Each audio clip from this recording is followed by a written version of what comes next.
जय श्रीकृष्ण दर्शक बंधु आज मु भागवत गीतार 21टी विचार नहीं आसी प्रभु श्रीकृष्णकर यहाकू प्रतिदिन शुणु एवं निज जीवनर समस्त दुख कष्ट क्लेश दूर करंतु। प्रभु श्रीकृष्णकर 21टी सुविचार मन को जी नियंत्रण करे सी जीवनर सर्वश्रेष्ठ योद्धा होता है।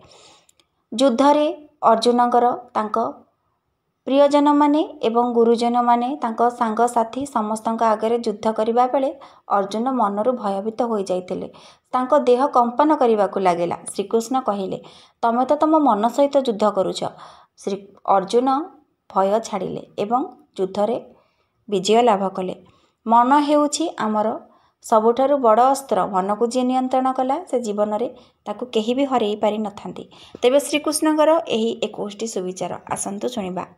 कर्म कर फल उपरे आशा करनी। प्रथम विचार तुमे केवल कर्म करिवार अधिकारी किंतु फल उपरे नुहे। जणे चाषी बिलरे चाष करुथिले तेबे वर्षा हेला नाही। लोके कहिले एते परिश्रम करी लाभ कौन? से कहिले मु काम करिबी फल देवे भगवान। मो मनरे विश्वास अछि मु सत्मार्ग रे कर्म करुछि मते निश्चिंत फल भल ही मिलिब। दुई विचार आत्मा अविनाशी शरीर नाशशील। शरीर मरे किंतु आत्मा अमर। जणे छुआ तांको ठुलु भांगी देला बोली कांदिला। माँ कहिले एहा तो बाहर खेलना तुमे नुआ तैयारी कर।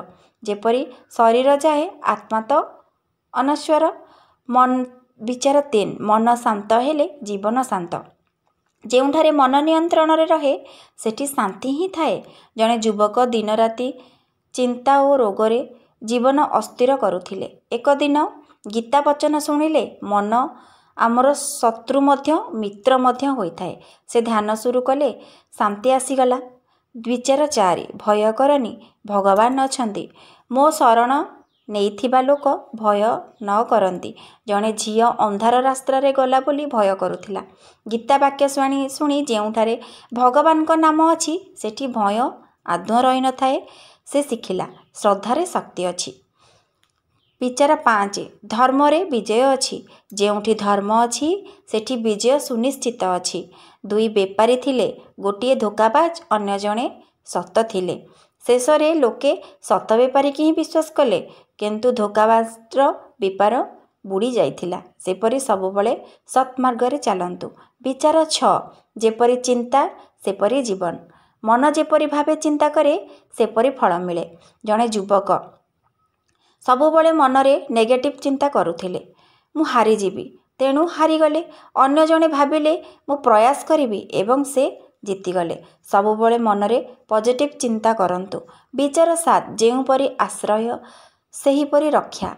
जेउपरी भगवान उपरे आश्रय रखिबा सेहीपरी तांकु रक्षा मिले। जणे पागल व्यक्ति गोटे शिशु को धरिबा को चेष्टा कले किंतु से शिशुटी गोटे गात को आश्रय भावी सेतरे लुचि गले। गात ताकु रक्षा कला। 8 विचार मृत्यु एक शरीर बदल। मृत्युर शेष नुहे यह देह बदल होइथाए। जणे व्यक्ति तांको बंधुर मृत्युरे भांगी पड़िले एवं गीता कहिला शरीर जीव आत्मा रहीजीव। जन्म और मृत्यु एक परिवर्तन मात्र। विचार 9 सत कर्म बिना मुख्य नहीं। तमे जदि सत् कर्म रे नाह मुख्य प्राप्ति हेबो नहीं। भल कर्म ही मुख्य रास्ता रे नहीं जाई थाए। सबुबले दयालु स्वभावर हुअन्तु। अन्य मानंकु क्षमा करंतु एवं अन्य मानंकु सहाय्य करंतु। से ही तमर मुख्यर मार्ग रे आपण मानंकु नहीं जीव।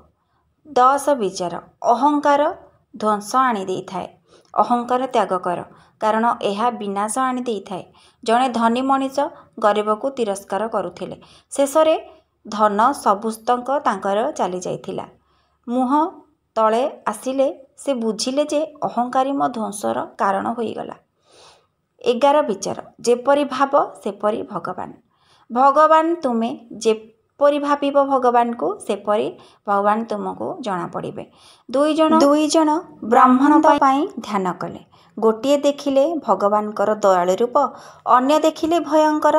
गीता कहे भगवान तुम भाव अनुजाई जना पड़ती। 12 विचार त्याग अंते शांति मिले। जे त्याग करे से शांति पाए। जणे व्यक्ति धन मान अभिमान भरी थिले मने ଅଶାନ୍ତି ତାଙ୍କର ଥିଲା। ଗୀତା ପଢ଼ି ତ୍ୟାଗ କଲେ। ଶେଷରେ ହୃଦୟ ଶାନ୍ତ ହୋଇଗଲା। 13 ବିଚାର ଅନିତ୍ୟ ଜଗତ ନିତ୍ୟ ଧ୍ୟାନ। ଏହି ସଂସାର ଅସ୍ଥାୟୀ, ଧ୍ୟାନ ହିଁ ନିତ୍ୟ।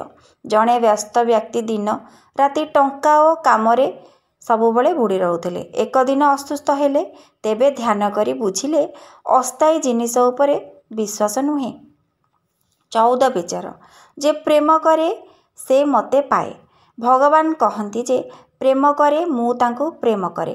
ଜଣେ ଗୋପାଳ ଭକ୍ତ ରାତି ଦିନ ହୃଦୟରେ ରାଧାକୃଷ୍ଣ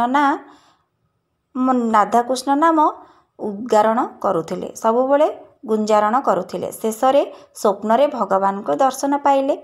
15 ବିଚାର ସମଦୃଷ୍ଟି ହିଁ ଦିବ୍ୟ ଦୃଷ୍ଟି।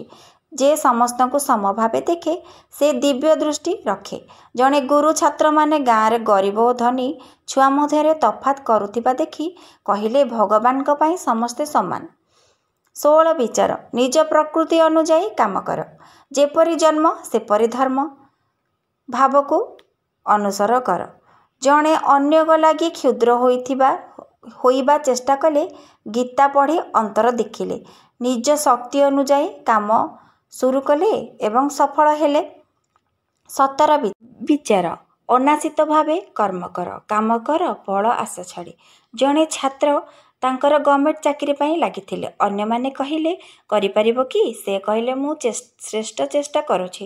ଫଳ ଭଗବାନଙ୍କ ପାଖରେ ଅଛି। ଭଲ କର୍ମର ଭଲ ଫଳ ନିଶ୍ଚିନ୍ତ। 18 ବିଚାର ଶ୍ରଦ୍ଧା ବିନା ଜ୍ଞାନ ନାହିଁ। ଯେଉଁଠି ଶ୍ରଦ୍ଧା ଅଛି ସେଠି ଜ୍ଞାନ ହିଁ ଆସେ। ଜଣେ ଅନ୍ତର ଦ୍ୱନ୍ଦ୍ୱରେ ଥିବା ମୁଣ୍ଡା ଗୀତା ଶୁଣିଲେ, ଶ୍ରଦ୍ଧା ସହିତ ଧ୍ୟାନ କଲେ, ଅନ୍ତରର ଅନ୍ଧକାର ଆଲୋକ ହେଇଗଲା। 19 ବିଚାର ମୁଁ ସବୁଠି ଅଛି। ଭଗବାନ କହନ୍ତି ମୁଁ ସମସ୍ତ ଜୀବର ହୃଦୟ ମଧ୍ୟରେ ଅଛି। ଜଣେ ନାସ୍ତିକ ଲୋକ କହିଲେ ମୁଁ ଭଗବାନଙ୍କୁ ବିଶ୍ୱାସ ନ କରେ। ତାଙ୍କ ଝିଅ ଅସୁସ୍ଥ ହେଲା। ସେ ଭିତରୁ କହିଲେ ଭଗବାନ ଆମକୁ ରକ୍ଷା କର। ଆଖି ଖୋଲିଗଲା ଏବଂ ତାଙ୍କ ଝିଅ ସୁସ୍ଥ ହୋଇଗଲା। 20 ବିଚାର ମୋ ପ୍ରେମୀ ମୋ ପ୍ରାଣ। ଯେ ମୋ ପ୍ରେମ କରେ ସେ ମୋତେ ପାଏ, ମୁଁ ତାଙ୍କୁ ଜାଣେ। ଜଣେ ଭକ୍ତ ଦିନରାତି ଦୁର୍ଗା ମାଙ୍କୁ ଧ୍ୟାନ କରୁଥିଲେ। ଏକ ଦିନ ତାଙ୍କ ସାମ୍ନାରେ ଆସି ମା ଦର୍ଶନ ଦେଲେ।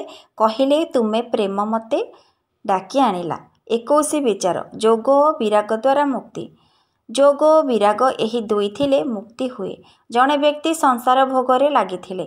ଦୁଃଖ ଅନୁଭବ କରି ଗୀତା ପଢ଼ିଲେ। ଯୋଗ ଓ ବିରାଗ ଆଶ୍ରୟ କରି ଶେଷରେ ଶାନ୍ତି ଓ ଆନନ୍ଦ ମିଳିଲା।